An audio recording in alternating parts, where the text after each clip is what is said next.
Salut à tous, c'est Ketos.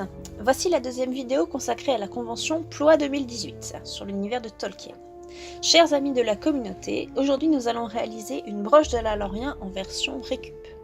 Cette vidéo est largement inspirée du tutoriel en anglais de Randomona, dont le lien est en description.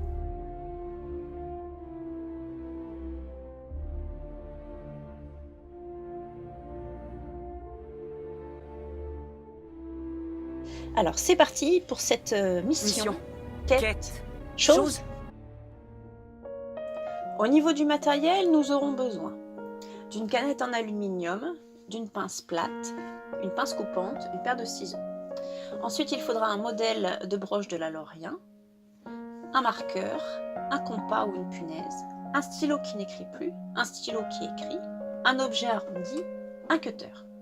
Il faudra également de la colle forte, de la peinture verte, du vernis transparent, une broche et pour terminer, un petit morceau de fil de fer. La première étape consiste à couper les deux extrémités de la canette, avec un cutter puis avec une paire de ciseaux. Pour le choix de la canette, je vous conseille d'utiliser une canette en aluminium fin, ce qui donnera un meilleur rendu.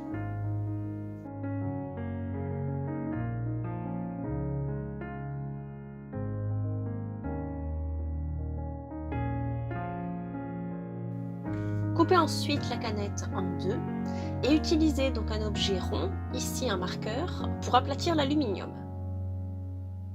Découpez ensuite l'aluminium au format donc, de la feuille de la Lorien. Posez le modèle sur le côté argenté et à l'aide d'un stylo, repassez sur les contours et les nervures de la feuille. N'hésitez pas à repasser plusieurs fois afin de bien marquer l'aluminium. À l'aide d'un stylo qui n'écrit plus, il faudra donc repasser une nouvelle fois les contours et les nervures de la feuille. Ensuite, donc retourner l'aluminium et passer à l'intérieur de la forme pour donner du relief. N'hésitez pas là encore à repasser plusieurs fois donc, sur le côté intérieur et extérieur pour donner une forme qui vous convient à la feuille. On arrive ensuite à la partie découpage et il faudra faire attention surtout au niveau des angles.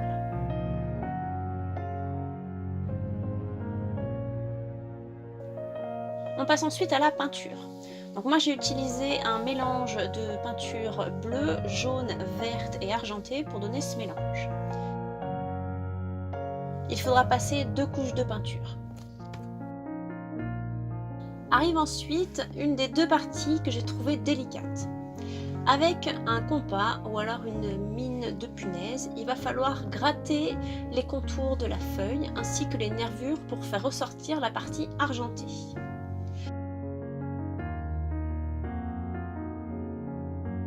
Je pense que j'avais une peinture trop épaisse parce que du coup cette étape a été un peu laborieuse pour moi et ça a fait plein de petites pouloutes de peinture comme vous pouvez voir sur l'image.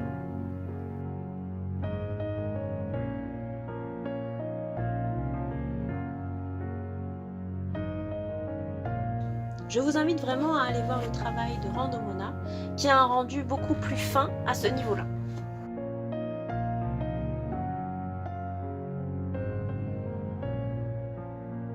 On peut ensuite vernir ou non la broche avec du vernis à ongles transparent. Arrive ensuite la deuxième partie délicate qui est le travail du fil de fer. À l'aide d'une pince plate, réalisez une boucle à une des extrémités du fil de fer. Collez la boucle au niveau de la partie inférieure de la feuille et travaillez ensuite le fil de fer selon le modèle. J'ai travaillé le fil de fer en 2 fois.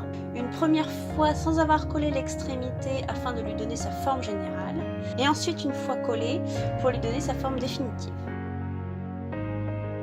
Je pense qu'au niveau du rendu, ce serait plus joli si le fil était un tout petit peu plus épais.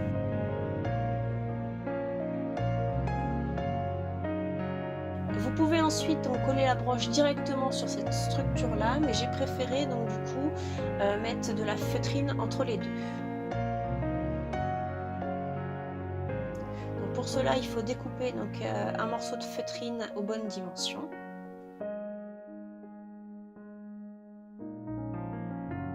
Et voilà, c'est presque fini, il ne vous reste plus qu'à coller la broche sur votre feuille de Lorien. Tadam! Je remercie du coup Randomona pour l'inspiration qu'elle m'a donnée avec son tutoriel. Et donc voilà le rendu final avec une broche vernie et l'autre non, comparé à une broche à 2 € sur Amazon. J'espère que cette vidéo vous aura plu. À bientôt!